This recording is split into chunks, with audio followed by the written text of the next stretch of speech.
All right, good afternoon. I'd like to welcome Grandmaster Ron Saturno. How are you today, Grandmaster Saturno? Doing fine. I appreciate you allowing me to share some of my thoughts on FMA and hopefully especially Serrata Eskrima.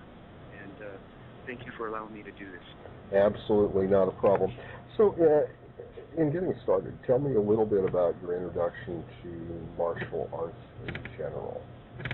Okay. Well, I don't know where it didn't begin. I had one uncle who had fought in the Philippines, and he always had some martial arts thing going on. I had a cousin that came from the Philippines that was, at the time, trying to get into the NBA, I guess the Philippine version of the FBI, so we trained really hard to have the martial aspect, so I played with him when I was a kid. Bruce Lee came out when I was like 13 years old, and of course, I was a Bruce Lee fanatic, so I ran down to the nearest school to take Bruce Lee's system, which didn't exist at the time. Ended up taking Goju. Stayed with that. Went overseas to Okinawa. Stayed there several years. Tried different martial arts, and then it's been ongoing. Eventually ended up with Angel, and that's where I stayed. With your introduction to the Goju-Ryu, was that the Goju-Ryu Nahate, or was that a different family variation? Well, if I misunderstood you, I think you said, did I have a family version? No, what I had said was the system of Goju-Ryu that you had studied, was that the Nahate system, or was that another family system out of Okinawa?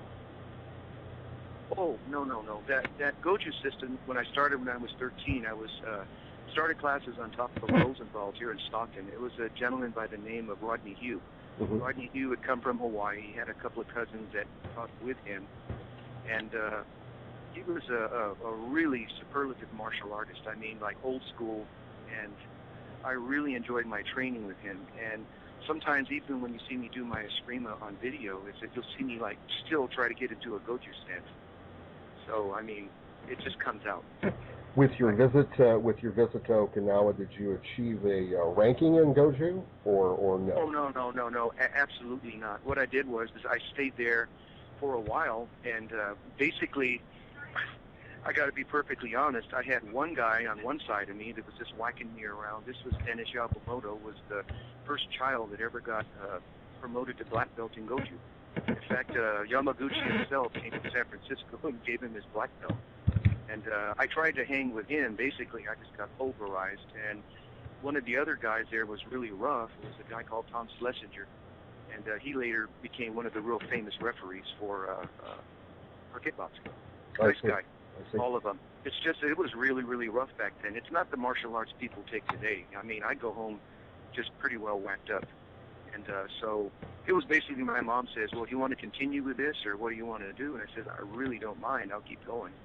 But I never went very far. It was just my introduction. I always like to give Rodney Hugh credit because he really is a great martial artist, and I wish more instructors were like him. But that basically was my beginning. So, at any rate, as I was saying earlier, or as I was asking earlier, within the Goju-Ryu system, or the Goju system that you had learned previously, what, if anything, of value did you take from that, and do you keep to this day? Was there anything in particular that you valued in your training? Yeah, I did, but it was only implied. I realized in the beginning, when you're learning the Gigi Sai 1 and all the basic katas, is that you're kind of on the hard side. Right. But like I said, when Dennis Yamamoto got promoted, we got to see, the cat, Yamaguchi himself. He was not hard. Now, don't get me wrong. I'm not saying that he could hit hard, but he was very, very smooth. And that's what really impressed me about him, but yet he had tremendous power at the same time. Sure. And for a kid, that was like a fabulous thing to see someone of that stature. And he was oh my gosh. As far as martial arts at the time, Black Belt Magazine was coming out and all that. And that was just like one of the guys, when you say master of the martial arts, it's just like one of the first names that like pops into my mind. Absolutely. And, And that was a good beginning because I got exposed to real quality. And I doubt as very few people come along like men of his stature, maybe, every 100 years or something. Mm-hmm. For some reason, someone great comes along. And they don't have to tell you they're great. They don't have to put it on Facebook or Google. When the guy moves, it's like, okay, that's it. Whatever in the hell that is, he's got it. He was a wonderful martial artist, in my opinion. Absolutely. Now, from your time in Goju-Ryu, where did you move on from there within your martial arts career? Well, like I said, that it was a little bit on the rough side, and not that I'm a sissy or nothing, but it was just that there was something missing there. I have no idea what it was, but that's not the system. It was just me. It wasn't the roughness. It was just that I couldn't see how everything was connected. And remember, I'm just a kid. I want instant gratification. Someone give it to me now. I'm not willing to, go 20 years. I wanted to be Bruce Lee by next week. And, it's just young and dumb. And so my dad said, well, I'll tell you what I'll do. I'll look around and I see what I can do for you. So basically, right around that time, he took me over to 2nd Street in Sacramento. My dad came from Hawaii here, so he knew this Chinese martial artist that was fabulous that had come through Southeast Asia. That's where he met him. My dad was married to a member of his family in Hawaii, and she was Chinese. So bottom line is, he takes me to 2nd Street in Sacramento, and I got introduced to Chinese martial arts at that point. And but the thing is that I only have I'm only part Chinese, so it was kind of like everything was hidden under the table. But because he was my father's friend, he allowed me to take lessons from him. And what particular system of Chinese martial arts was that? He called it Kun Tao, and the thing is that when you say that word, is that now everyone thinks it's a system, but basically it can be any number of things that sometimes are mostly focused on either internal, external, it depends on who the instructor is. The bottom line is in Southeast Asia, when this guy was an elderly gentleman, when he came through, is that a lot of the Chinese martial arts at that point was steeped in a lot of like formality and fanciness, according to him. When they get to Southeast Asia, these guys just run up and stab you or beat you with something, and they didn't take the time to bow or recognize or anything else. So a lot of his group of people at the time got together and said, hey, we need to cut a lot of this shit out and make this stuff more combat effective. Not that Chinese martial arts was ever not combat effective, but they had to be realistic and say they're not going to bow to us. They're not going to, recognize, any of the formality that we're used to. They're just simply going to run up and kill you. So him and a few of his friends got together and they kind of like put things together that they felt would work to protect the Chinese community from people that would attack them. And so he called it Kun Tao. And I don't know the origination of that word, but I think it means an amalgam of systems or masters that got together to produce like a martial art that they could teach, people. And sure. This particular one was based on an internal background, and but he said they felt that might take too long, so they put some of the hard system in at the beginning so people could defend themselves right away without having to wait years. So that's where I went with that. So I stayed with that for maybe 7-8 years, and I ended up in the military. So. And did you continue your training while in the military? So he died, and so that kind of ended that. I would have loved to have continued. I would have loved to have, like a continuation of my training all the way around, but it just didn't happen. But I mean, these were old days. Like one thing is that I had to stay out there like 1 year, and my dad didn't like it, having to take me, like every week to go over there and basically stand there in a pose in order to prove my loyalty, that I'd be, like recognizing the gift of him teaching me. And for a 13-year-old kid, that was like rough. Like, oh man, I want to be Bruce Lee. Sure. Then the other thing was that, if I went home and come back and I didn't practice what he asked me to do, he'd slap me up. I mean, that was child abuse back then. Right. not like nowadays. I mean, nowadays you probably go to jail for teaching the way they did. It was cruel. Right, right. It made you realize is that these people are training you for combat. They're training you to save your life, and you better be prepared and ready for the real deal. And that's a blessing that he gave me. But now I'm sitting here all fat and out of shape and not working out the way I should. So I don't know. Maybe I didn't learn the lesson well enough. And how much time did you spend with the within the Kuntao system? Like I said, probably 7 years, going on 8. I'm just trying to go by memory because I was like 13, 14, 15, 16, 17, 18. So I went in the service, after 5 years of training, and then I came back and I continued a couple of years more, but it wasn't at the same level as before because he was elderly.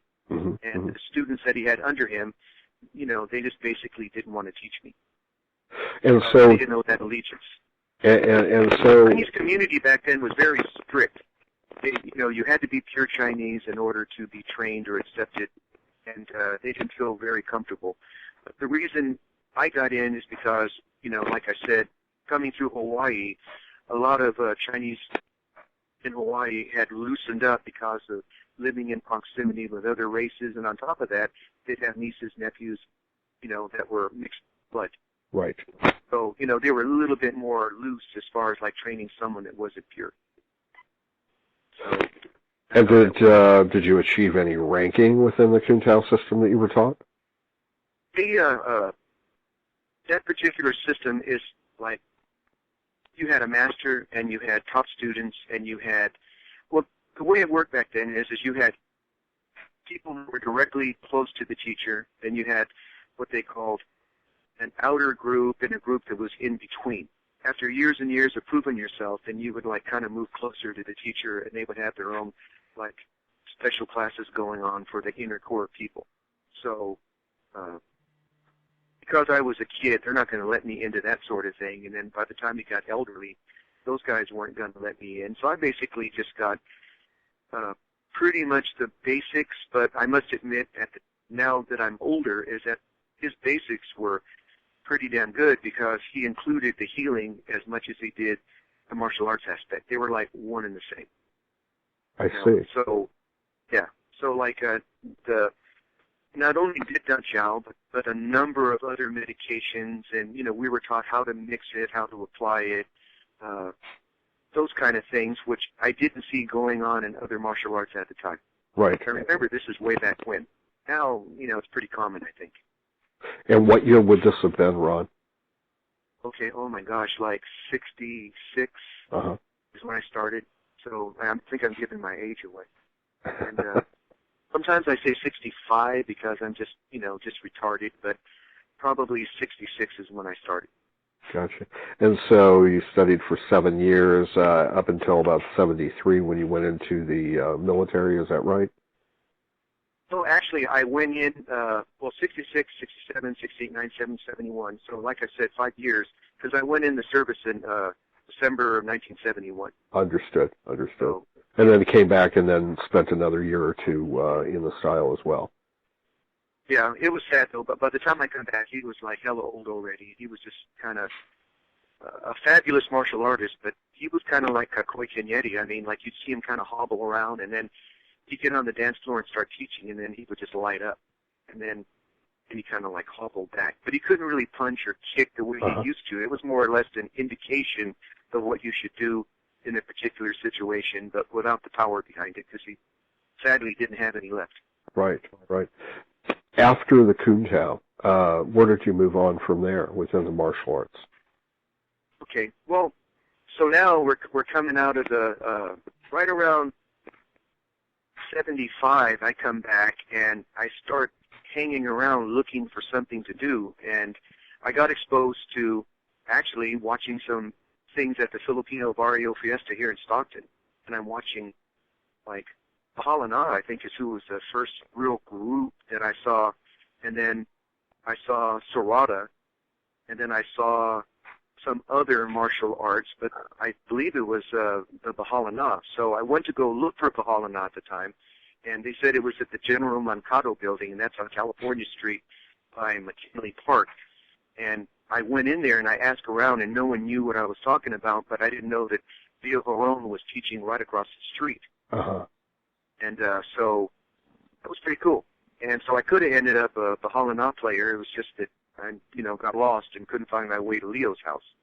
And so that's how that worked. And so then eventually I kind of hunted, and I ended up with a correctional officer, a guy named Stanley Wells, and I began training with him. And I stayed with him until he felt he couldn't teach me anymore, and he took me to Angel. So and Mr. Wells, was Mr. Wells a Serrata Eskrima instructor? Yeah, he sure is, and a damn good one. And one of the wonderful things about him was he was also a trainer for a particular gym in Stockton, a boxing trainer, so I got exposed to, boxing, which Excellent. I always loved anyway, but, and then there was a Filipino gentleman there named Denny, and he had trained several world champions, and it was good to watch him how he trained, like what worked and what didn't in the gym. And it was a lot of fun. So I got some boxing exposure on how to train, what works, what don't, from a professional aspect. Even though I never trained professional boxing, but I do train boxing in the garage for the cardio part for my And there we go. So I jack of all trade kind of thing, huh? Many of us are. And so Mr. Wells had introduced you to Angel Cabales at that time? Absolutely. That's kind of a misnomer because I had seen Angel around, and this is embarrassing as someone that really appreciates Angel, but I had been exposed to him. I'd watched him before, but I never got to see him actually move. He was just sort of like walking around, and he was a small man, and I wasn't impressed. I mean, I got to be perfectly honest. I'm thinking, what's this little dude going to do? Right. I'll just slap him up and take his candy, I mean, stupid me. And I didn't know. He was so humble. He just walk around, and I never expected the skill and talent that he had. I was looking for the big 25, 30-year-old male that had the big muscles and the attitude, and that sure wasn't Angel Cabales. It was, anything but that. But he did possess real and true skills, and I can't begin to express my faith and my ultimate respect for that man because he really was the real deal. Period. So tell me about some of your personal experiences with Angel, with his training group, and what you initially learned that continued to draw you in to continue with Angel. Oh my gosh! Well, when you started out with Angel Cabales back in the old days, I mean, here was the bottom line: it was not exciting. It was like rote memory. He put you with a partner and started out outside number one. That was a basic move in the Serrata. And a lot of people don't know he started out outside number one, and they would say, well, just go do it. Years later, after a lot of research and figuring shit out, you realize that you always step out on the left foot on a draw for a sword. You never step off with your right because you put yourself in danger of being hit by your opponent draw. So the outside step out on the outside number one is basically to allow you to draw your sword and bring your weapon into play. That was, so I mean, later I discovered that, but at first, you want me outside number one, we'll do outside number one. 3 months later, I'm still doing outside number one. And I'm kind of asking, well, how many movements are there? Well, basically 3 movements per angle. There's 12 angles. Then there's lock and block, and then there's sparring. So, I mean, like my math, I'm thinking, well, 3 times 12 is 36. 36 times 3, oh, my God. I mean, what the hell? It'll be 10 years before I get through the basics. Right. He was a stickler on basics. He wanted you to completely understand the movement before he moved you on to another. And if I learned anything from Angel Cabales is that you can't cut corners on quality. And, I mean, that was number one. And that's how he taught, just 3 months for one movement. And I've seen a lot of people come and go. They couldn't stand it, but I can honestly tell you if I could point now to the people who got trained the right way by Angel Cabales because they seemed to move and have a different elan than the people who got trained by other people. And I'm not putting any other instructor down. I'm just saying is that by the time you get second or third generation down, I can tell the difference from the original students. Sure. Or if the instructor was still trying to teach the way Angel Cabales did, I can see the quality in the students because they're moving like the original students of Angel Cabales. All these guys that try to put other shit in that takes away from the time it takes to perfect your basics, they don't turn out the same way as training in the old way. The people just move different. It's the quality shows through from the perseverance. So, and by the way, I'm not putting anyone down or any other teacher or whatever, but those hours that you put in to perfect those basics, they show up later, right, again and again. And so within those basics, or within that basic structure, you had said that you had spent 3 months on outside angle 1. Was that normal? Was that the normal bare minimum for Angel per counter for each number? You know what? I come back later and I've seen other people and I talked to other people who had like much less time than the outside number 1. 3 months. So it could just be that I'm like mildly retarded or hard to teach. I'm being honest, or it could be because I got brought from Stanley and he wanted to train out the bad habits. Because I'd been with Stanley a long time and he took me back to number 1. He said, "Show me what you know," and I showed him. He says, "Okay, outside number 1." So maybe he saw some bad habits, and I'm not putting Stanley down. I mean, sure. I like Stanley, but he started me back in the basics. So basically, all that training that I had meant shit. Okay, you start at the beginning. I'm like, wow, okay, you're the man. I'll do what you tell me what to do. But other people I've heard like 2 months, 1 month, less than me. So obviously I'm not the shiniest apple in the Serrata bunch. But I stuck with it. Maybe it was just testing me to see if I was willing to keep going. But I have seen a lot of people come, and after a month of outside number 1, they quit. They didn't get it. And, what can I say? And so beyond that, when you moved on, did you continue with the same angle of attack, or was it moved to 1 counter per angle, or 3 counters per angle? What was that progression? The way that he taught us was that you started off with angle number 1.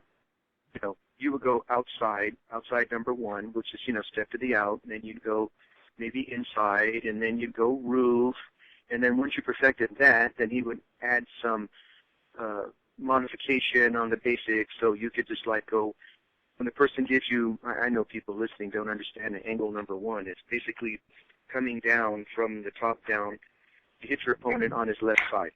So then you could like stab, you could come to the hand, you could do, the variety of movements once you understand the basics. And the thing is it surprised me later after I did so much research is that Serrata follows the basic guidelines on any other sword fighting system. They have to follow certain guidelines because it's just the physics. It doesn't vary from, say, a samurai fighter. They follow the same guidelines. And by guidelines, what do you mean by that?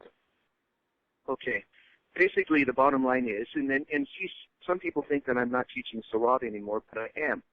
If a person is coming in with a straight down blow, in other words, directed straight towards you, right? If you step in, you're doing it wrong. You have to step out on a straight down blow. So a straight down blow, if you step in, you have to go outside. In other words, the outside number 1. If a person is coming from an angle towards you with a blade, that's when you do inside number 1 if you step in. That follows the basic guidelines of swordsmanship. If you step back, if a person is coming down with a straight blow, then you step back to the inside. If they're coming with a crooked blow, then you step out.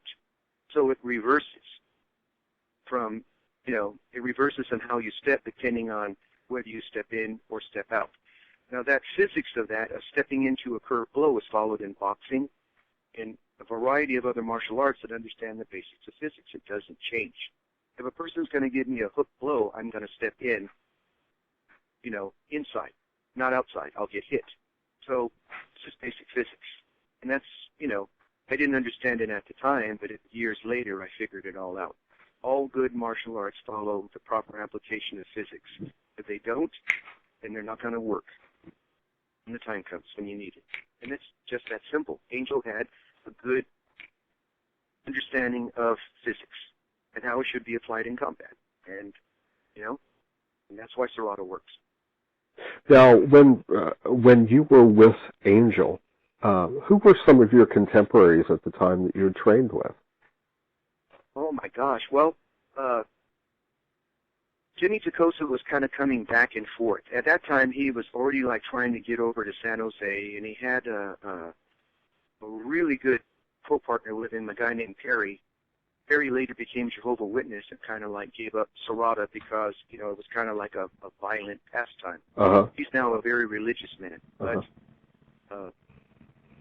most of my training back then was with, Carlito Bonjoc, who now has his own system, Matassa Baguio.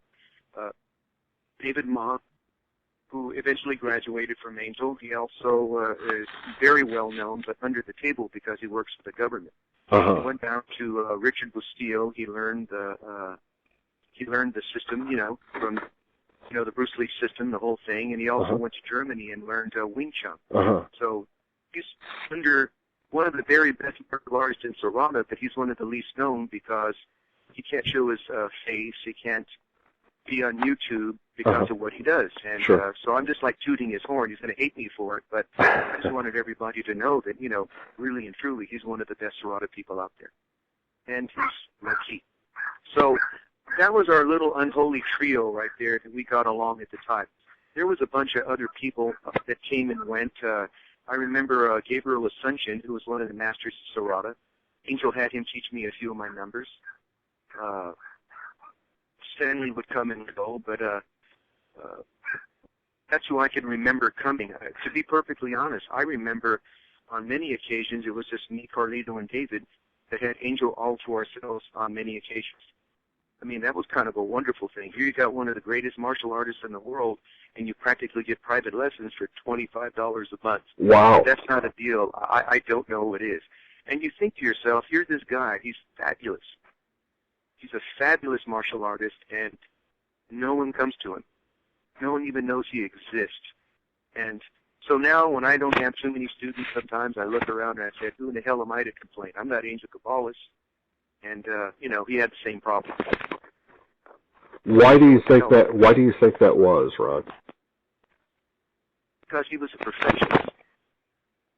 And a lot of people, they want instant gratification. I mean, let's face it, even people that are of, Asian extract or whatever you want to say, they're born here in America. They become Americans. They want the shit right now. Give it to me now. I'm not willing to wait. And so that's just the culture. Angel came from a culture where, look at the movements in Serrata. If you really and truly look at the movements of Serrata, when you look at the hand signals that's given on the stick, that's because in the Philippines you didn't even talk. You shut the fuck up and you learned. And there was no talking in school. That's what the hand signals are for.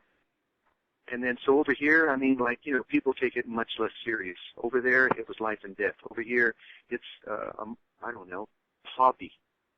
Most people want to put the uniform on and be a warrior, and then that's Tuesday and Thursdays, and the rest of the week, they're fathers and husbands and co-workers. Angel was the real deal. He lived it. So you would expect him to look at things different than people that just walk around and they do it for a hobby. That's my take. During your time with Angel and during your time in training, I'm sure you got to spend quite a bit of personal time with him. Did he ever share any of his experiences with you on a personal level? Yeah, you know what? That's a really interesting thing because a lot of people, especially in Stockton, outside of Serrata, they have a whole different opinion of Angel as being a brash, kind of a cocky kind of guy, and there was really nothing further from the truth. Absolutely and completely. That was truly one of the most decent, kind, loving man I've ever met, except for one thing. He didn't fuck with his art. He took the mantle of being the father of American supremacists seriously. He opened himself up to challenge. He walked the walk and he talked the talk. So when you screwed with Serrata, it was a bad thing to do because he never let that down. He was always willing to defend his art. If you want to know what he shared with me, he told me one time sitting down in the school, and by the way, this is some of the best moments of my life, is during training. He would take a little break in between, and he would share these stories and different little things that happened in the Philippines. And he believed that Serrata had a spirit. And that's what he believed, that Serrata had a spirit.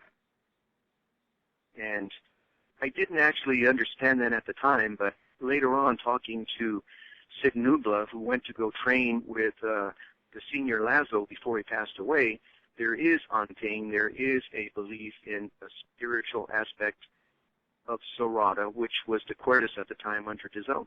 It's there. So I think he was referring to that aspect of his training with Dazón. There is a spirit.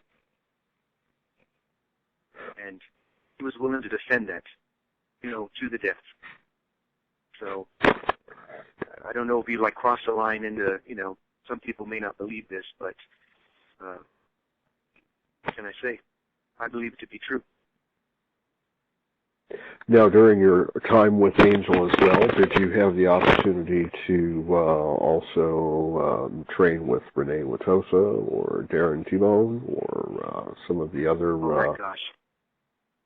I by the time that I got my master's, I was already kind of to be honest with you, I was already doing my thing already. I'd got my master's, I was trying to get started teaching and trying to go out there and get some exposure.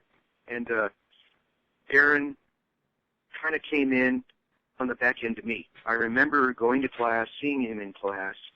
I remember going down and seeing Sultan Uden, who was Kimball Joyce at the time, later became a master. And, several people were that was like the generation that kind of came right after we did. And so I didn't cross sticks with those people because they were pretty much beginners, and I'd already just got my master's. And kind of thought I was hot shit at the time, and I was just out hungry, trying to, learn more and to push myself and test myself. So I don't remember ever touching sticks with them and training with them at all. Now, if I did, it's just, they were beginners. They just walked in the door. I don't remember them. Do you feel, as a result of you being one of Angel's most senior students, that you were taught differently, or that you were taught some things differently than perhaps as he progressed may have done something or changed something along the way? Do you feel that your knowledge may be a little bit, different in some way? You know what? I hear these theories and I hear people say things, but in all fairness to Angel Cabales is that I think what gets missed is this. When Angel talked to you, you felt like you were the only one in the room. He was a charismatic person. So people felt that they were special to him. And some people feel a great deal of pride that he had special feelings for you, but in reality, as far as the training, pretty much taught everyone. Basic Serrata wrote. Everyone basically got trained the same. Later, when you got to a certain point, and see, this is one of the reasons some of the Serrata people come at me sideways, is that they misunderstand my statements. We all got trained the same. Don't fool yourself. But he would come to certain people and adjust them because they needed it. If the basic Serrata wasn't working for them because of their size, stature, physicality, whatever, he felt needed to be changed, he would come to you and tweak certain things. You mentioned Darren right now. Look at Darren. Darren's a big boy.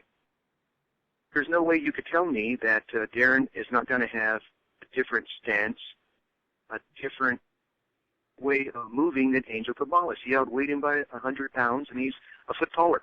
Sure. It's just that, so he would adjust people. So some people, when I make these statements, they say, oh, Ron's saying that Angel trained people differently, or he trained, there's only one way that you were trained. That's absolutely correct. There was only one way we were trained at basics. And if people don't apply or don't understand the basics, they didn't learn it right. We were all trained the same, period. Later, he would come and tweak you a little bit and to help you to apply the techniques better once you understood that you knew the basics. And, yeah, he did train people different. He showed people different things. I shared stories with people about certain things that I got exposed to, and they've never seen it. That doesn't mean that I'm special. It just means that that day, at that moment, he cared to share that with me, and it may not even have been me. As an example, I go down to the school one day after my master's training, and I walk into the school, and he's working out with Jimmy Tacosa. And now let me tell you this. Jimmy Tacosa is one bad dude when it comes to weaponry. He is fabulous. He also has hands. He's a well-rounded Filipino martial artist and truly one of the better Serrata people, period. Angel's working out with him, and he calls me over, and he goes, hey, come here. So dutifully, I walk over to him, and he throws me a 1. Well, I'm seeing it coming. I blocked this 3 times in the air. The next thing you know, his stick is sitting on my shoulder, and he goes, Ron, it's not speed, it's timing. I was stunned. I quit Serrata for 3 years after that because I was so freaked out because I was not exposed to this. He never showed this to me. Obviously, he wasn't going to give it to me, so I had to go find it. I didn't realize that he gave it to me that day, whatever that was. And like Reiki, where you can transfer energy through thousands of miles, right. There's certain things that I do that I really feel that he tuned me in to whatever that was that he did. I didn't realize it was a gift at the time because I find myself like doing things that my other Serrata brothers don't do. And it doesn't mean I'm better. It doesn't mean I'm special. It just means that because of that exposure, I realize there's more than just hitting. There's more than just hitting with power. There's more than just hitting at all. What made me realize is that what Angel showed me is that he killed me. Then he decided to hit me. That's a whole different level of expertise than hitting a person and then they lose.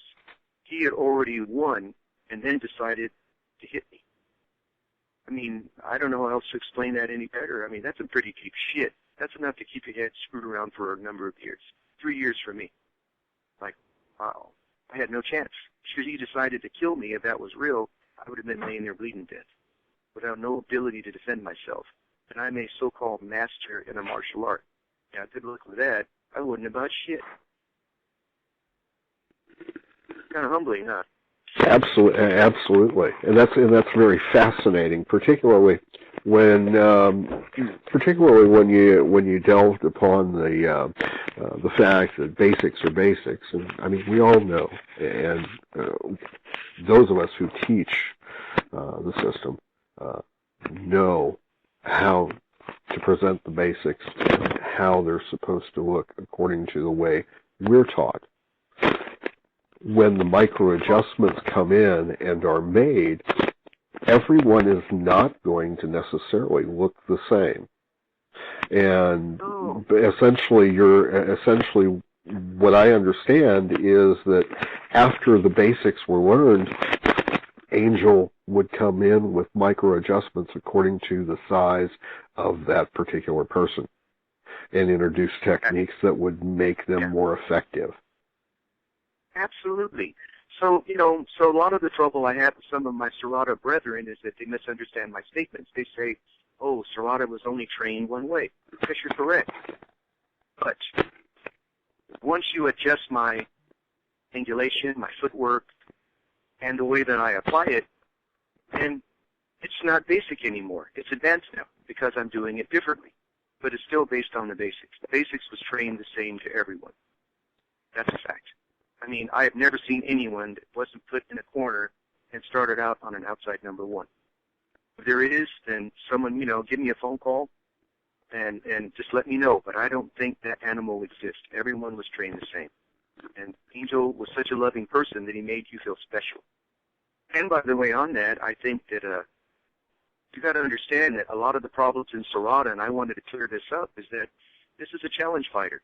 And he taught us how to fight good Filipino martial artists to whoever else, good fighters.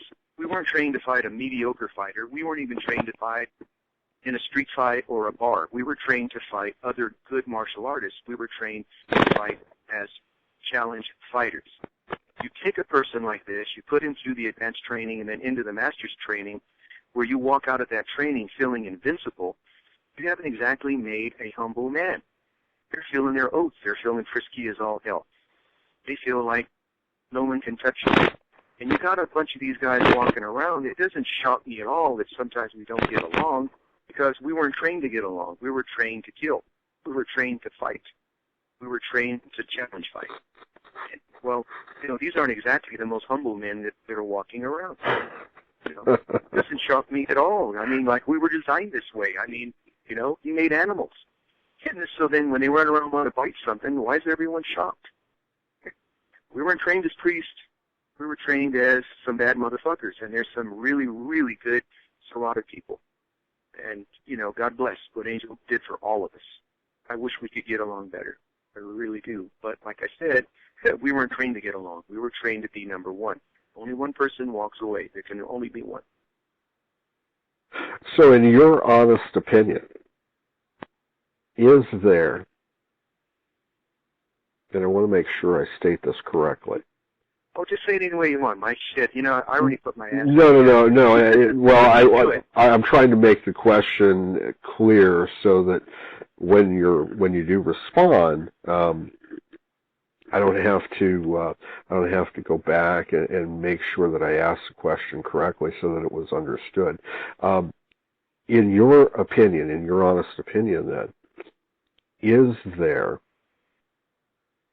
a pure system of Serrata Eskrima? Yes, and he died and took it with him. See, all of us can only interpret Serrata. The only person that really knew what they were trying to achieve, what the intents and purposes of the system was for, and you can leave this part out. If I'm a small man of diminutive stature like Angel Cabales, I'm going to design a system that fits my physique. Right. And my ability to engage an opponent using my advantages. And I'm not going to design a system that doesn't fit my needs. The only person that can truly, and I can safely say, that absolutely understood Serrata was only one, and that's Angel Cabales. All the rest of us, including me, are only interpreters. And that's it. I mean, pure and simple. So, and while we're at this, my interpretation is not going to be someone else's interpretation, including another master in Serrata. Because we can only interpret what we feel is appropriate and in the end for us. And so if I don't have quick footwork, if I don't have real speed, why the hell would I want to engage an opponent who's faster and has better footwork than me? You cannot do that. It's stupid. You need to design a system that meets your needs, but you also have to design the system for you to meet any number of realistic circumstances, i.e., Serrata is a close fighting system. It is not. It is a medium-range fighting system. Serrata doesn't have any hands. That's bullshit. Max Sarmiento was truly one of the best handmen in the business. And in fact, recently, if you watch that tape that I put up, I specifically put that up because a guy called me and said, well, what would you do without a stick? And I said, well, I'll shoot a video and I'll put it out there. I'll do quite well. I'm not the best. I'm not the fastest. I'm not the meanest. I'm not the ugliest. I'm not the most scary person out there. But the thing is that we do have hands. And the guy wrote me back and says, gosh, damn, you guys do have hands. Well, fuck, I told you all along you got hands. But, that's their opinion, is that if we take your stick away, then we'll just basically just, bend you over and cornhole you. Right. Not true. Max Sarmiento was truly one of the best handmen I've ever seen, and I've seen a lot of really good people. Out of the people that I've seen out there, I used to call Jimmy Tacosa the Filipino Bruce Lee. He had some really good hands. Mike and I, really good hands. There's some guys out there that have some really, really good hands. And we should all have good hands, by the way, because when Max Sarmiento died, he made 2 tapes, and he left them for posterity for most of the other people to see, but they were scooped up by a couple of the people, and they have, like, more or less stayed very, very close. There are tapes out there of Max Sarmiento showing his basic system, and it's not shared. Why? I don't know. Really? Yes, there is. I've seen the tapes, and amazed. So I was like, well, I didn't know this exists. So to this day, sometimes, every once in a while, I'll see, like, Danny Inosanto say, this is Max Sarmiento. And so here's Danny, supposedly completely, outside of the system. He has, obviously, the tape, I guess, because he knows. He knows Max Sarmiento's hands. But then again, Danny's a special kind of guy. So, I think he's been wonderful for Filipino martial arts. I didn't say this to make this imply that, anything bad towards him. It's just that he knows Max Sarmiento's hands, and he's pretty damn good at it. Mike and I had a pretty good rendition of Max's hands. We went down to Danny, got trained by Danny on how to teach. I mean, he got some influence. From that time on, he was up and running. Designed a whole hand system, his cadena de mano. So it's out there. I know that Jimmy teaches it. I know that, like I said, Mike and I taught it. Now Jason's teaching it, and I teach it. But I mean, like, shit, I only teach like 1 or 2 people at a time, so it's not going to grow with me. So I like it that you have people like Jason and Jimmy that are out there teaching to groups of people. It's good for the art. We have hands. So coming back to that, if I may, prior to the introduction of Max Sarmiento to Angel Cabales, did Angel Cabales have empty hands of his own? Oh my gosh. Supposedly, and I just listened to Mark Wiley's interview. Right. So I heard what he said, and most likely, it was a fairly true statement as far as the hands. But let me clarify this. I have a student named Lee Gagnon who is now in England, and this guy is like truly one of the scariest men that I've met in a long time. His JKD is just fabulous. He works out 4 hours a day, every day. He's a damn machine. And I didn't think this guy's hand movements would improve. Check this shit out. When I trained him to stick, now his hands have gotten faster than before. I find it hard to believe that if Angel Cabales can work the way he did with a weapon, that he would just simply, like, not have a weapon and he didn't have any hands. I think it may not have been codified, and it may not have been that they actually trained too much of the hand-to-hands, but I can honestly say that the weaponry does make you faster, and, you can have an elaborate hand system simply on applying the forearms like you would sticks. So if you're asking me, do I know that Angel had a developed hand system, I don't know. But I would say that if he used his hands the same way he would have used a knife, which is just a little bit longer than the arms, right, I think he would have no trouble without the weapons. Right. But as far as him being trained by DAZN in a hand system, I don't know, because I'm told, according to Mark Wiley, who was there, that he wasn't even trained in the Largo outside aspect of DAZN's teaching. And you know what? That's very possible, because I don't think he had more than 3 or 4 years with DAZN. So, I don't think Angel was completely trained. I think a lot of it, obviously, was an elaboration of what DAZN taught him, and that became Serrata. How much was there, how much he brought, I don't know. Hands, I don't know. He never told me he didn't have hands until Max Sarmiento came along. Never came up. He just had them when I seen him, and I assumed that he always had them. I never thought to ask. Well, he did say it was an Espada Hidalga system. So, I mean, that's implying that it was a long and short weapon system. So, I'm not going to argue with Mark on that or even go along with him. I simply don't know. I just assumed, because he was pretty damn good with his hands, that, it was in the system all along. Later on, I found out it may not have been. At what point, I don't know. But when he opened the school in the United States with Max Sarmiento, the hands came in. So, as far as Serrata, we're not talking about his prior training. Serrata itself began with hands. So, because of Max Sarmiento, for sure. And so Max Sarmiento's influence then upon the system of Cabales Serrata Eskrima was immense. In the regard that from that point forward, Angel was combining the stick technique or the Espada y Daga technique with Max Sarmiento's empty hands. Is that correct? Yeah. Well, you know what? Now we're getting into a gray area. Uh-huh. What I will say is that if I was Angel Cabales and I watched Max Sarmiento, there's no way that I couldn't be influenced because the man was that good. And what could you say? I would find it hard to believe that Angel wouldn't have an influence from Max Sarmiento, because probably one of the best handmen that I've ever seen, period, and I've seen some damn good ones. He was truly world-class. I find it hard to believe that Angel wasn't heavily influenced from Max. And remember, they started back in the 60s. So how much of that crossed over or whatever, I won't venture to say, except that I find it hard to believe that Angel wasn't influenced or that Max wasn't influenced by Angel. I mean, no. You've got two really good martial artists, right. That are together. Right. And it's not only that, but a lot of people don't know that when Angel opened the school up, it wasn't Angel and Max. Right. Leo Varone was there, and as well as Gilbert Tinio. So you had all the big boys under one roof.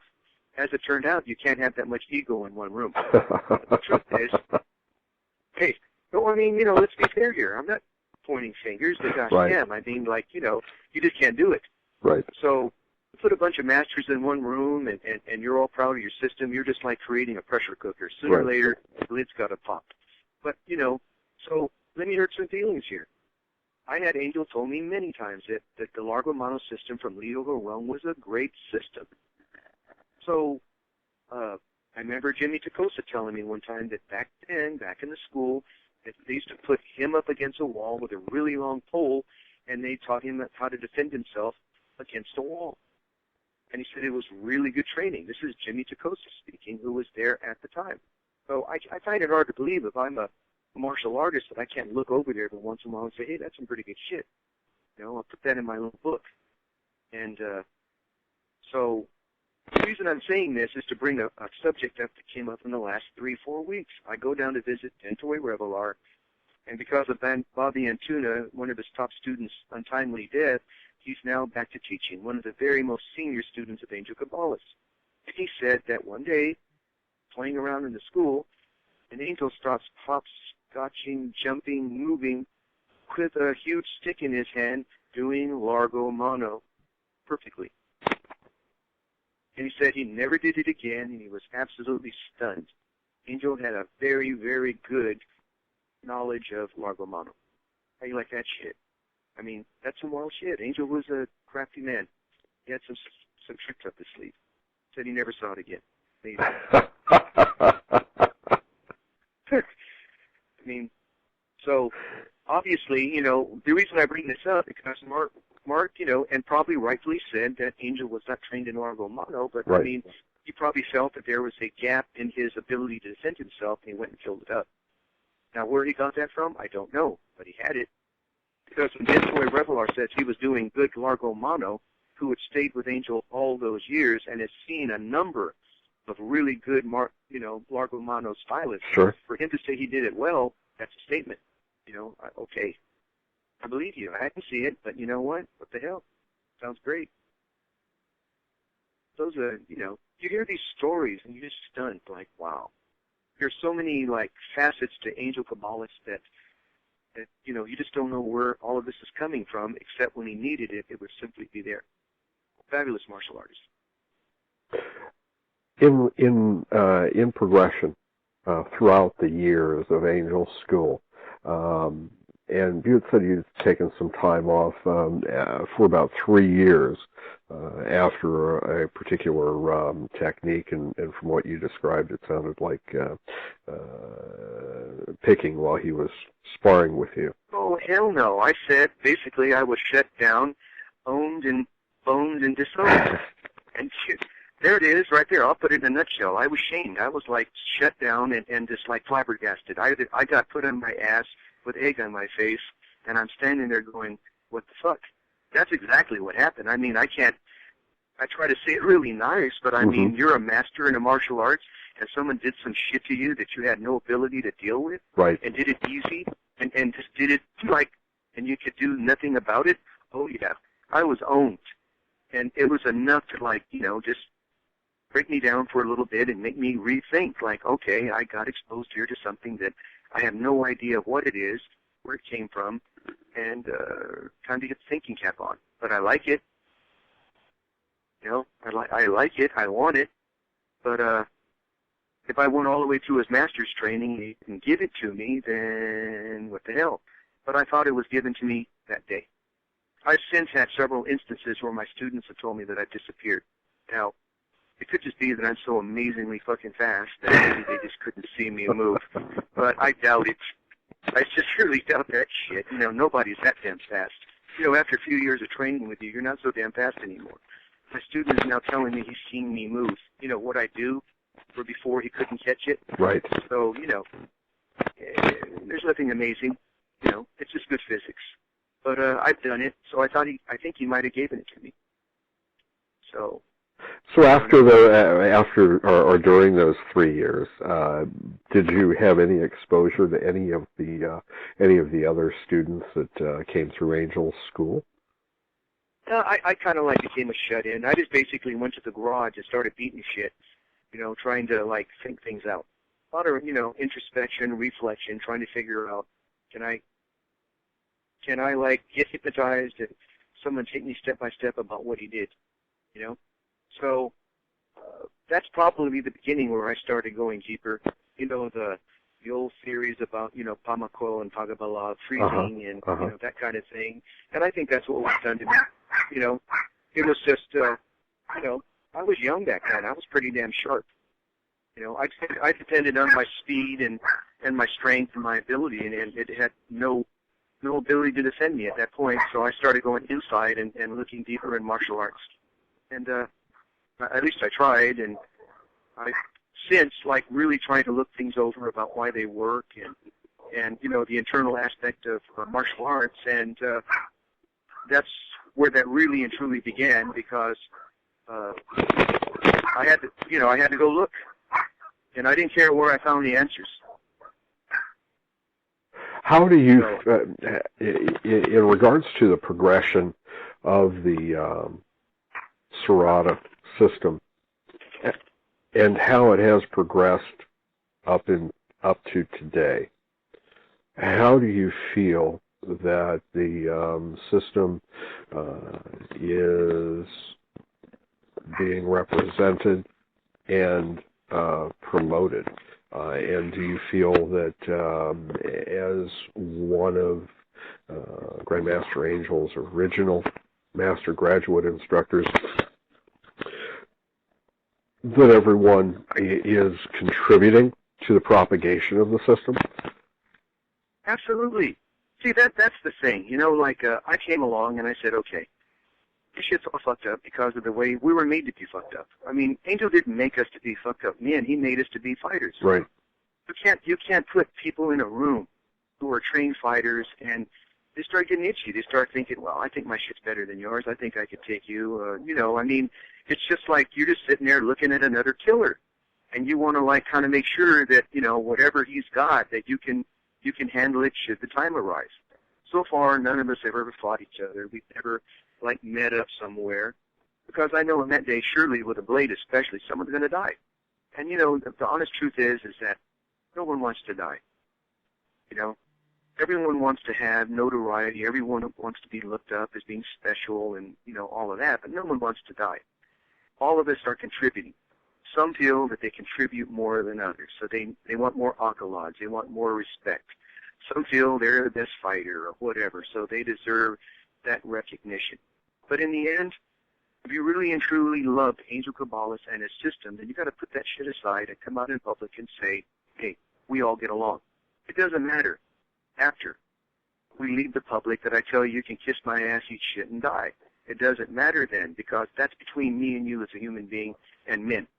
But I'm shocked, and it really hurts me, that people will go out and make Angel look like he was evil or mean, or he hated all these people and he talked this shit behind everyone's back, because that's not true. Angel Cabales was a fighter. He told you to your face. These problems Angel had with the other masters, he was more than capable of handling it. He lived 40 fucking years in the same town and they never fought. They all died. They all went to the grave. They may have all felt differently or strong feelings, but they didn't fight. It ended with them. Why do we continue to bring the shit up that happened 20, 30 years ago over shit that they're not even absolutely sure what brought it, and they weren't there to know the real truth of what was said and what wasn't? That's all wasted under the bridge. It's stupid. On top of that, if you want to be perfectly honest, with the three major systems in town, which is the Cuerdas and the Bahalana, the new Bahalana system has incorporated Serrata through the SLD. Right. And I'm a good friend with Art Gonzalez. They start off teaching Serrata before they go on to what they consider their advanced movements. They teach Serrata right in the school. So Serrata is included now in all of the old major systems that was in Stockton. I mean, like, what are we fighting over? They got it. We do what we do. We're closer. We're more brothers than we're not. It needs to end. So, you know, me, since I like some of these guys a whole lot better than I like my Serrata brothers, I try to get along with them. I say, hey, it's all good to me. You do Serrata. They do Serrata. I do Serrata. You may think later on your advanced shit is superior, but that's okay. You know, I mean, come on. Everyone has a right to their opinion. I wish we could get along better. If you love Angel Cabales, then shut the fuck up and try to make it all better. You know, and let the shit go. Don't tell me that you love Angel Cabales, but you hate his fucking son and you want to, like, fucking do him in. Fuck you in your ass and die. That's my true feelings. You can't do that. You can't say you love the father, but you want to, like, fuck the son over. You know, come on. Fuck out of my face. Take it somewhere else. That is not correct. It's wrong. And so, and as far as, like, all of us, the masters, we should be getting along. And I wish the day that would happen. Will it? I don't know. But if you love Angel Cabales, you should make it so. That's my take. Angel came up to me after the problem that he had with Jimmy Tacosa, and he said, look at me, Ron. He goes, if something ever happens to me, my system goes to my son. Do you understand that? And I said, sure, Angel. I understand that. So I'm living by a pact that I made with Angel Cabales. If something happens to Angel Cabales, it goes to the sons. So the bottom line is, whether Jelmar takes it over, Vincent keeps it, Johnny someday gets out of San Quentin, let the brothers work that out. I'm not at the Cabales. I'm not in a position to say what the brothers will do with their father's heart. Let them work it out. That's the way it should be. I'm not going to go step up and put any kind of bullshit in between the family. Let them work it out. I mean, that's my honest feelings. And that's the way it should be. That's the way I see it. It may not be right, but it's the way that I live my life. And that's the way it should be. So, did I open a can of worms there, or? I don't know. I mean, I'm not part of. I'm certainly not part of that. Yes, you are. You're a Serrata man. You're just a very able interrogator, and you're going to stay out of the mix. It's a smart move, Mike. I'm not politically minded. I'm a member of the WSCF as an organization. And we as an organization recognize and acknowledge all that Angel has done and those that Angel has promoted and, of course, graduated, as well as recognize the contributions that they have made. As far as a political stance as to inheritor or what, as far as the system is concerned, that's certainly not for me to decide. That's not my position. And that's mine. We're in agreement.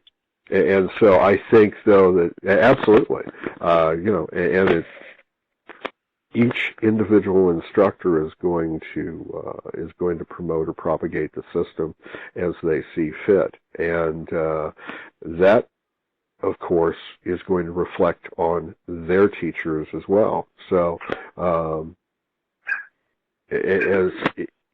as far as getting back to that and actually getting back to the propagation of the system and how it appears through the public eye, what do you feel has been the major stumbling block in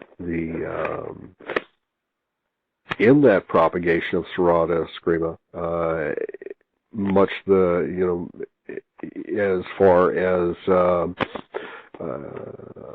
not getting out of Stockton as a major player within the Filipino martial arts. I do notice, of course, obviously, Modern Arnis has been out there for a number of years.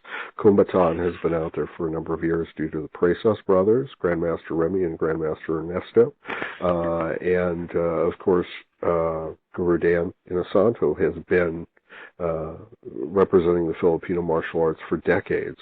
And what do you feel has been the stumbling block for Serrata Eskrima as a system in and of itself? Has it been some of the infighting, or has it simply been that most of the individuals who were actually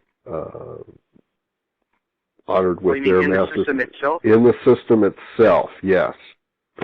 You know what? If I go demo and I'm on a good day and I feel good and, and I feel like showing more than, I'm speaking for me, and I feel like showing more than I normally show, and I go out there, I got these guys who are top students of the people that you mentioned, and they'll come up to me and shake my hand and say, that was good.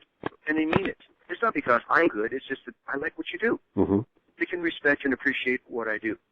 When I go see them and I see them do something really, really good, I go and shake their hand and I say, hey, what you do is really, really good. And I mean, like, so 90% of the time, you know, we can all respect and appreciate what each other does, even though we're from a different system. Mm-hmm. Now, you know, you always got the asshole in the back that's mumbling and saying, oh, we do that better, we got this, they don't have that. But you know what? That's the same asshole that's an asshole on his job, asshole to his wife, asshole to his neighbors. You know what I mean? And so he's an asshole when you go down and doing your martial arts thing. You can't fix that. That will never go away. Taking a martial art normally will not make you a better human being if you don't want to be. You know? And that's it. Where we have the problem is that some of us, and sometimes me, by the way, will go out and create an environment where other people think that Serrata people don't go along, and we're perceived as people that maybe you don't want to have around because we're combative, we talk shit, and we cause trouble. It's not true. Our problems is that they're normally saying this shit about other Serrata people. Very few of the Serrata people talk shit about other systems. They're happy to talk shit about each other. And that's the problem. You know, we need to leave that out. I don't like going out to another state. I don't like going there and having people say, oh, you're a Serrata guy, you guys don't get along.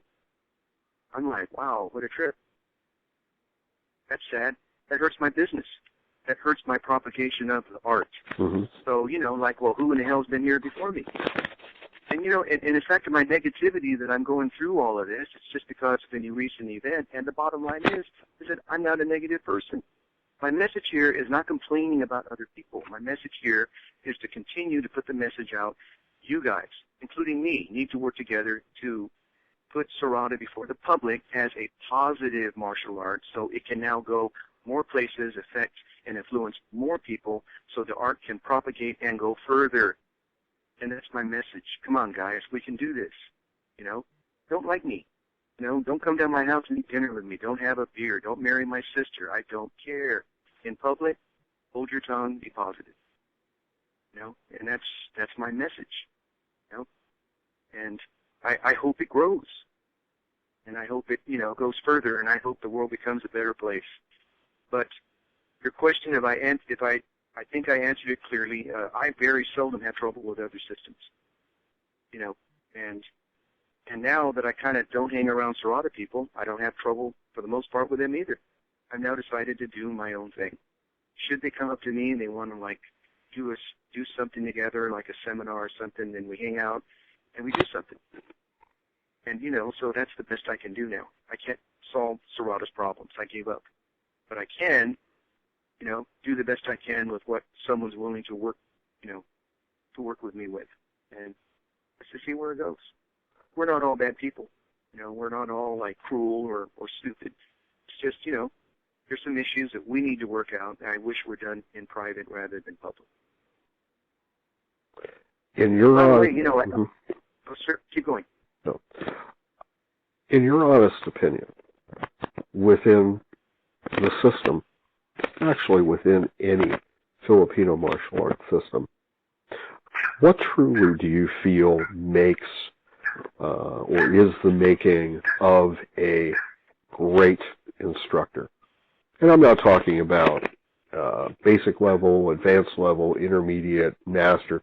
I'm talking about just knowing that you're seeing a good instructor. What do you think quantifies or qualifies that?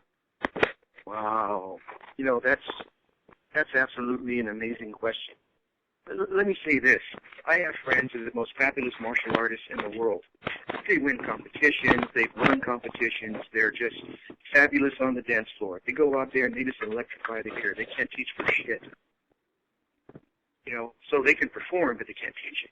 You got other people that can teach it really, really well, have a good grasp of everything, but they can't perform on the dance floor for shit. So I don't have a clear-cut answer. I mean, because you could look out there and see a guy do his martial arts, but that doesn't necessarily mean, should you take him as an instructor, that he'd be worth a shit. You got other guys that you see out there that they perform. They really don't know what they're doing on the dance floor as far as like applying their knowledge, but when you listen to them, they're really, really knowledgeable martial artists. So I don't know. I guess, hopefully, if you're lucky, you could find a guy like Angel Cabales that could perform and teach. So, but those are few and far between. So, I don't know. Look at a guy like Carlito Bunjock. He's in a wheelchair. He has no use of his legs. Somehow, some way, he teaches people, Eskrima. This is called Matasa Baguio, but, he's a first-rate Serrata instructor. He has no legs. And Serrata is based on footwork. So go figure. It turns out some really, really good students with no legs. If he had legs, oh my God, I think he would be truly, truly famous. But he doesn't. That's a sad thing to say. I love the man dearly, and he's never complained one day, one moment in all the 30 years I've known him. But he doesn't have legs. But somehow the students have okay footwork, and they're really good Serrata people. So I don't know. I'm just trying to answer this from the perspective of an outsider looking at Serrata for the first time. I know what to look for. I know it the moment I see it. The air electrifies. They step up there, they just take command, and you could just feel it, and you could see it in their movements and everything. You just like, yeah, that's it. You just know it when you see it. I don't know what else to say, just know it. And there's some really, really good martial artists that step out there. Like right now, I'm not ashamed to say Darren's son and Gelmar Cabales are probably the best demo team out there as far as Eskrima. I have not seen anyone better than they are. As soon as they step out there, you know it. They're good. And if anyone ever has a chance to see those two, it would be a blessing to watch. They're a great team. So I guess my answer is go look at them. That's what it looks like when it's good. Can they teach? I don't know. I'm not putting them down. I've never seen them teach. Maybe they can't teach for shit, but they can display it. So I don't know where teaching and I don't know where ability, where they cross over. But if you could find someone with both, like I did with Angel Cabales, it's a blessing. Now, you yourself, as a profession, you're a teacher, correct? Yeah. In a parochial environment or in a high school environment? No, normally in a high school environment, But and that kind of brings up like some interesting things. You mentioned earlier about the how Angel taught, and I told you that it was like pretty rote. But the thing is that at that time where Angel did that to me, where he kind of like shut me down, I really started like doing the research. I looked into teaching. I mean, like, what is the best way to teach someone? I mean, you know, those kind of things, like the body, the nerves, the blood vessels. I mean, like once it's hurt, which is the quickest way to heal it, so you can get yourself back in the game. I mean, and so that's the way. Maybe because I have an education, I don't know. I just look at things differently, but I never was satisfied with what Angel told me. I believed him, and everything that he told me has proven to be true in the long run. But it didn't stop me from going out and investigating why it worked. I wasn't satisfied with just, well, go do it that way. And by God, it works. And it was the best way to do it, but I wanted to know why. You know, if you look at animals, they're specialists. Some have claws, some have teeth, some run real fast. People, we're brain specialists. And some of the martial arts, they structure their learning according to their perception of the learning process. And I believe we should structure our learning according to how the brain functions. And I think that's just a much more efficacious way of getting the job done. So if you look at like the way Angel taught in the beginning Sarada as a left brain activity. But when you apply it in real life, it's left and right brain. It's a matter of training and instinct. And the instinct comes from that right part of the brain, that subconscious, that allows you to do things you never trained for, but it was planted there from years of just doing the basics. Your body feeling the step out and feeling the weight transfer and all that. You don't recognize that, but the brain keeps that and has it all there at a moment's notice just in case you ever get into a real combat situation. And so there you go. At the advanced part of Sarada, by the way, we go pretty much right brain. And that's a lot of the complaints that the other martial artists have towards, Filipino martial arts, is they say, well, you guys don't have forms. You don't have breathing. You don't have the mental aspect that would make you the higher martial art, but that's not true. We have something called sensitivity. If you look at Sarada, from the time you go to lock and block into sparring, it's all sensitivity. It's all based on right brain activity for the most part. And so we're not a lesser martial art than the other martial arts. We're actually highly evolved because if you look at the other martial systems, they go right side too, just the way we do, but we started at the beginning. Pretty trippy. So, what do you feel makes your particular system or your particular methodology of teaching Sarada Eskrima different than someone else's? Like I said, it was just my research. I wasn't satisfied with accepting what Angel told me. And it's not because I didn't love him or trust him. I needed to know. I needed to know why. And so I did all this investigating. To clarify this, and probably, certain individuals out there get hella mad at me for saying this, I never wanted to be a non-Kabbalah Sarada instructor. I was always dyed-in-the-wool Kabbalah Sarada. After all the issues that came up with Angel Cabales after his passing, so, Vincent Cabales, who was oldest brother, stepped in and said, okay, I'm taking my dad's system. Okay, he felt that he needed to make sure that everyone out there was properly training, Sarada Eskrima. So he pulled us in as he could, and he said, okay, all you masters, you're now level 1. I want you to come back and train with me to make sure that, you have all the knowledge you need, and then I'm going to certify you as a level 2. Okay, that's fine, except that I love your dad, I respect your dad, and he made me a master, not level 1, not level 2. And my diploma says that I have the right to teach, signed by your dad, so I just said, okay, I'm going to be a level 1 with a diploma signed by your dad, and that's going to be good enough for me. That was out of respect to the dad. I understood what Vincent was trying to do to ensure quality. So he said, well, at this point on, then you're not qualified to teach the Kabbalah Sarada system. I said, okay, so I became Saturno Modern Sarada.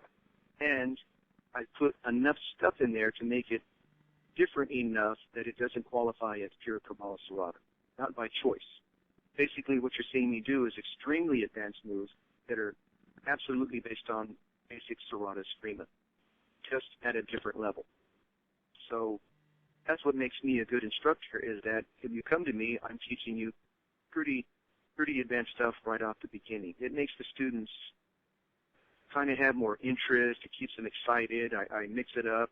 They kick, they punch, they do double-in striking bags, they run, they do different drills and stuff, and all of them is trying to achieve what Angel Cabales wanted from the very beginning, is quality. My students are really like mixed up. They have pretty well versed. They get the knife, they get the hands, they get the feet, they get the weapons. You know, they get some choking, they get some throwing, they get pressure point striking, they learn how to heal. So they're getting a whole bunch of stuff that you don't normally see in the so-called classical Serrata training. Interesting. So technically then, unless you received a second certificate or a second master's certificate, those who did not are no longer qualified to teach Cabales Serrata Eskrima? Well, hell, since they had their diploma signed by Angel, I would say they're very qualified. I'm just saying is that under the current Cabales Serrata organization, you know, of Vincent Cabales, right, that he would like for all of us to come in and get a level 2. To my knowledge, no one's availed himself of that opportunity, and it's no disrespect to Vincent. Mm-hmm. It's just that he's in a bad position because everyone, after the untimely passing of his father, their allegiance was owed to Angel Cabales. Mm-hmm. You know, and that was a hard call. So it caused some acrimony within the, you know, advanced instructors and the masters, because they said, well, what the hell, you know, I'm not going to do it. But I didn't feel that way at all. I just said, okay, well, if you don't want me to represent Cabales Serrata, I'll go out and I'll do my own thing to the best of my ability. And, you know, me and Vincent are friends. I like Vincent, and I wish him the best. But, you know, you got a whole bunch of men out there that have been trained by your dad, and I got to tell you, Vincent, it's going to be really hard to have them, you know, put their feelings for your dad aside and to go ahead and, you know, come to you. You know, that's just a hard thing to do. It hasn't happened yet, you know, outside of a, you know, select number of people. Like I said, I've gone around Vincent, and we hang out, and I like the man. But as far as getting all the masters to come under the umbrella of Cabales Serrata, I don't see that happening. That's just a realistic appraisal of that whole thing. So then the 17, 18 master graduate instructors, if they haven't recertified under Vincent, they really cannot say that they teach the system of Cabales Serrata Eskrima. Well, see, I mean, under the current, under the continuance of Vincent Cabales. But let me say this: I haven't talked to Vincent about this in years. He may have dropped that. So, you know, don't let me put him on the.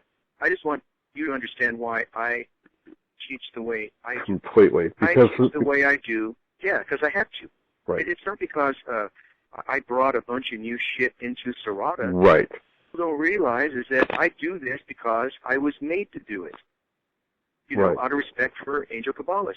So people say, oh, Ron, you brought a bunch of shit into Serrata. No. If I do an inside block now, I don't just hit anywhere on the inside. I hit specific nerve points. I hit specific musculature. I'm trying to affect nerves. We're talking Hapkido here, basically. Right. I want to get a maximum effect. I'm not satisfied with hitting just somewhere. Right. I want to hit certain areas to get a certain purpose so I can achieve my goals. And, you know, so I'm just a surgeon rather than a butcher. That doesn't make me bad, you know. It's just, you know, I just kick my shit up to a higher level. Sure. And the reason actually why I'm getting into this conversation is simply because with the many representations of the Serrata system out there, I'm wondering how many present masters are there under Grandmaster Vincent Cabales, in Cabales Serrata Escrima. Oh my gosh. Well, I don't see the school, like every day that it's open. I do know for a fact that I've been there on many occasions where several of us had showed up at one time. Uh-huh. But you got to understand is that when you got a bunch of masters sitting around, I don't see them going down there too much outside of working out, but they're probably not going to teach because you've got, the big cheeses there. Everyone's going to go and visit. And they might work out and play a little bit, but I just don't see many or any of the masters at this point like going down there to assist Vincent or in that capacity. Right. Not because and I think you misunderstood. What I'm really asking is, outside of the masters that were master graduate students of Angel Cabales, since Grandmaster Vincent initiated his statement or what have you, that all the masters are level 1 masters and really needed to requalify through him to become level 2, has he himself, and how many master level instructors has he himself promoted that you're aware of, that we may be able to recognize? Oh, you know what? These guys, there's 2 that I know of that I've met, on a personal basis Uh-huh. at the school, who were students at the time. Uh-huh. One of them, I believe, was a police officer, and I don't know what the other one did, but I know of 2. Uh-huh. And I do know that Dennis Servies has paid the advanced diploma and paid for the master's diploma, and I know that off and on he trains with Vincent Cabales. I would say most likely he would be the 3rd one. Okay. Now, I think that Junior has also been promoted to master. Because that seems to be a given. So Uh-huh. probably 3. Probably 3 masters have been promoted since the untimely passing of Angel Cabales by Vincent Cabales himself. There may be more, but I'm saying that's 3 that I know of. And to your knowledge, essentially his program follows Grandmaster Angel's program, or are there differences that we might recognize? No, it doesn't, because when I go down there, I was told that Vincent is now teaching hidden aspects of the application of the basic Serrata that Uh-huh. Angel didn't show the other people when they were going through the training. I see. He's put in addition the movements that the dad taught to the son that wasn't shown to the rest of us. I see. And that's what he's told me. Now, I find it hard to believe that a father is not going to give a little extra to his son. Sure. And, most likely there are certain things that Angel showed Vincent because he knew that he's subject to a challenge. So I think he said, well, you know what? I taught them to do this, which is correct. But if you was to do this, this gives you a little bit of an edge. That kind of thing. I see. So, Sure. yeah. Sure. No, I was trying to. I wanted to clarify because within our small family, if you will, there are many different representations of Grandmaster Angel's art and system, and since his, of course, untimely passing, as you say, Grandmaster Vincent had initiated other opportunities for his students to learn certain things that were not presented to everyone else.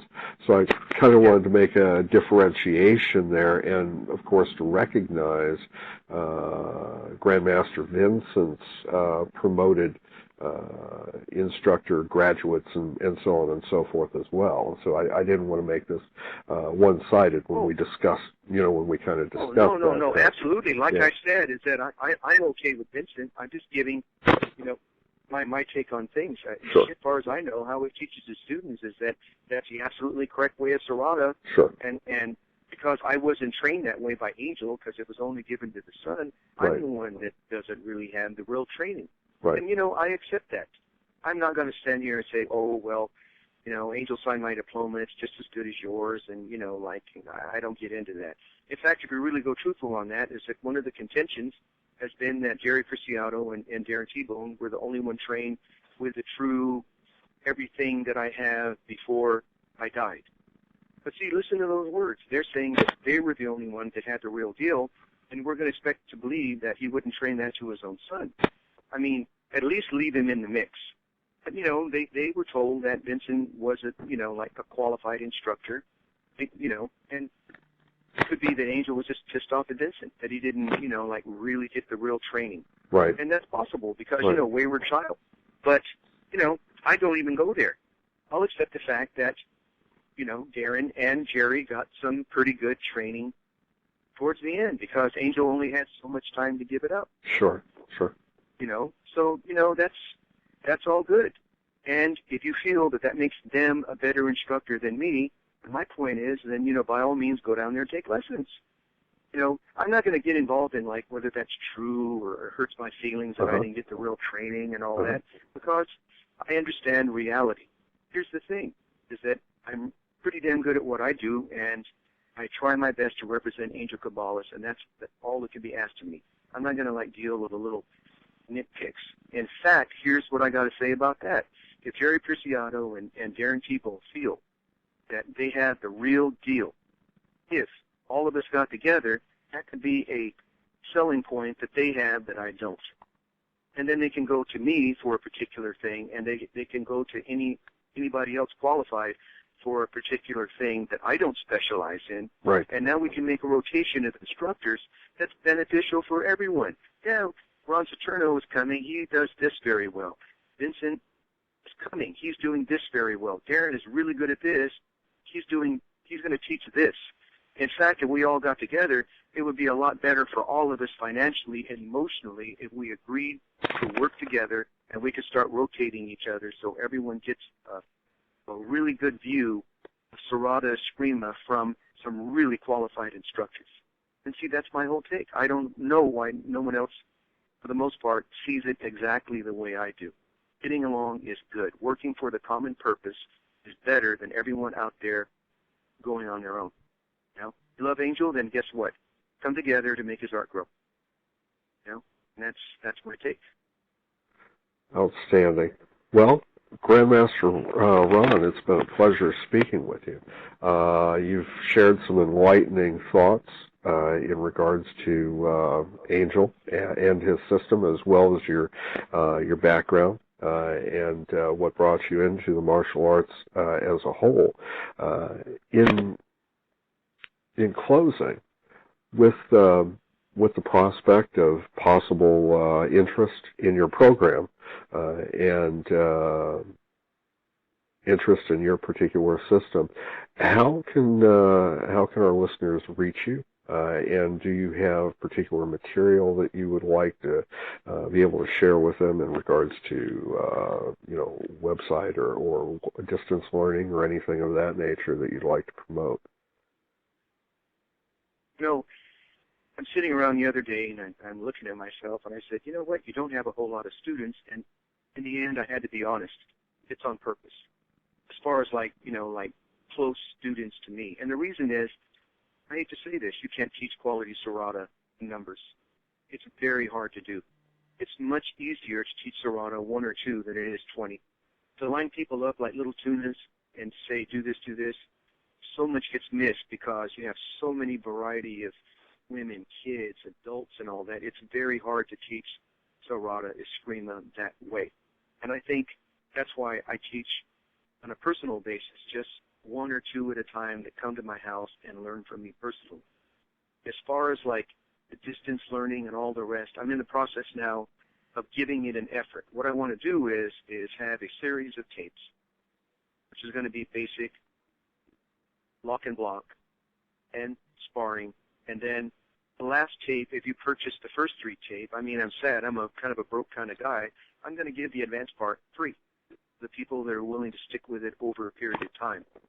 Master Colleague Con is going to hook me up so I can have a training,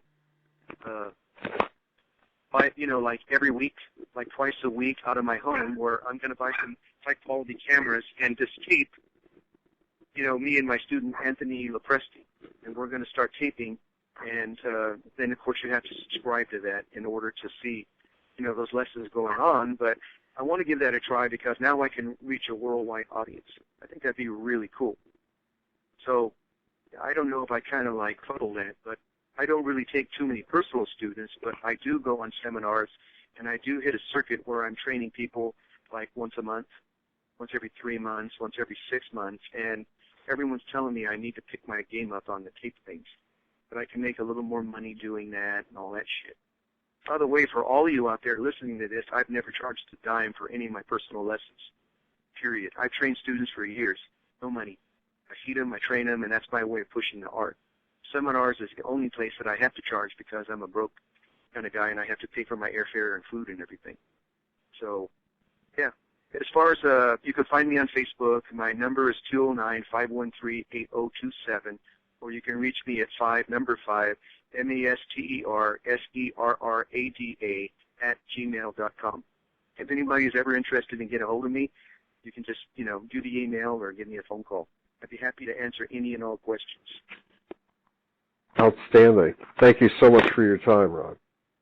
Hey, Mike, you know what? Thank you very much. And I talk to you periodically. You're always fun to talk to. You're apolitical. And, that's a way to ensure longevity.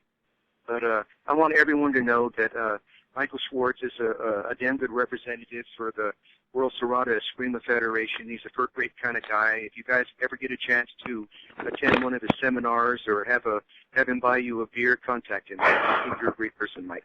Well, thanks a lot. I appreciate that. Right? Pardon me? You're buying the beer? You're buying the beer, right? See? You're a stingy guy, too, aren't you? All 10,000 of you that's hearing this, go get a free beer from Mike.